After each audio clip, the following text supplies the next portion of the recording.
Japan में आया 7.5 तीव्रता का भूकंप, टकराई सुनामी की लहरें, लोगों को सुरक्षित जगह जाने को कहा।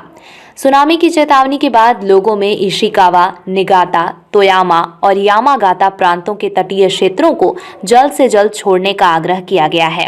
कहा जा रहा है कि 5 मीटर 16 फीट ऊंची लहरें उठ सकती हैं। नए साल पर जापान में एक चिंता करने वाली खबर सामने आ रही है। यहाँ के पूर्वोत्तर क्षेत्र में 7.5 तीव्रता का एक शक्तिशाली भूकंप आया है। इससे देश के पश्चिमी तट के एक बड़े हिस्से में सुनामी की चेतावनी जारी की गई है। हालांकि इस बीच ये भी जानकारी सामने आई है कि इशिकावा प्रांत के वाजिमा शहर में 1.2 मीटर की सुनामी की लहर टकराई है। फिलहाल किसी तरह के नुकसान की खबर नहीं है। एक रिपोर्ट के अनुसार सुनामी की चेतावनी के बाद लोगों में इशिकावा, निगाता, तोयामा और यामागाता प्रांतों के तटीय क्षेत्रों को जल्द से जल्द छोड़ने का आग्रह किया गया है। कहा जा रहा है कि 5 मीटर 16 फीट ऊंची लहरें उठ सकती हैं। कोस्टल एरिया में रहने वाले लोगों को सुरक्षित जगहों पर जाने के लिए कहा गया है। हवाई स्थित प्रशांत सुनामी चेतावनी केंद्र ने कहा है कि जापान तट पर भूकंप के केंद्र के 300 किलोमीटर के दायरे में खतरनाक सुनामी लहरें उठने की आशंका है। बता दें, भूकंप के झटके टोक्यो और पूरे कांटो इलाके में महसूस किए गए हैं। इतनी बार महसूस किए गए झटके। जापान मौसम विज्ञान एजेंसी JMA ने कहा कि जापान के मुख्य द्वीप होन्शु के जापान सागर की ओर नोटो क्षेत्र में स्थानीय समयानुसार शाम 4:06 पर 5.7 तीव्रता का भूकंप आया। इसके बाद शाम 4:10 पर 7.6 तीव्रता का भूकंप, 4:18 पर 6.1 तीव्रता का भूकंप, 4:29 पर 4.6 तीव्रता का भूकंप और 4:32 पर 4.8 तीव्रता का भूकंप आया।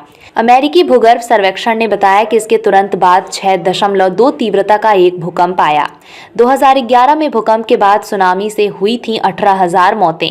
जापान में मार्च 2011 में 9 तीव्रता वाले विनाशकारी भूकंप के कारण जबरदस्त सुनामी आई थी। तब उठी सुनामी की लहरों ने फुकुशिमा न्यूक्लियर प्लांट को तबाह कर दिया था। इसे पर्यावरण को नुकसान के लिहाज से बड़ी घटना माना गया था। तब समुद्र में उठी 10 मीटर ऊंची लहरों ने कई शहरों में तबाही मचा दी थी। इसमें करीब 18,000 लोगों की मौत हुई थी। रिंग ऑफ फायर पर बसा है जापान। जापान भूकंप के सबसे ज्यादा सेंसिटिव एरिया में है। ये पैसिफिक रिंग ऑफ फायर में आता है। रिंग ऑफ फायर ऐसा इलाका है जहां कॉन्टिनेंटल प्लेट्स के साथ ओशियनिक टेक्टोनिक प्लेट्स भी मौजूद हैं। ये प्लेट्स आपस में टकराती हैं तो भूकंप आता है। इनके असर से भी सुनामी आती है और वॉल्केनो भी फटते हैं। पिछले साल दिसंबर में आया था फिलीपींस में भूकंप। इससे पहले पिछले साल दिसंबर की शुरुआत में फिलीपींस में भूकंप के झटके महसूस किए गए थे। रिक्टर स्केल पर इसकी तीव्रता 6.8 मापी गई थी। राष्ट्रीय भूकंप विज्ञान केंद्र ने बताया कि तड़के करीब 1:20 पर भूकंप आया था।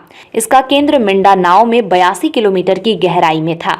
अमेरिकी सुनामी चेतावनी प्रणाली ने शुरुआत में फिलीपींस तट के कुछ हिस्सों में 3 मीटर 10 फीट तक की लहरें उठने का अनुमान लगाया था, लेकिन बाद में सुनामी का कोई खतरा नहीं होने की घोषणा की। बयान में कहा गया है कि सभी उपलब्ध आंकड़ों के आधार पर भूकंप से सुनामी का खतरा अब टल गया है। जापान के दक्षिण पश्चिमी तट पर 1 मीटर 3.2 फीट तक की सुनामी लहरें उठने की आशंका जताई गई थी।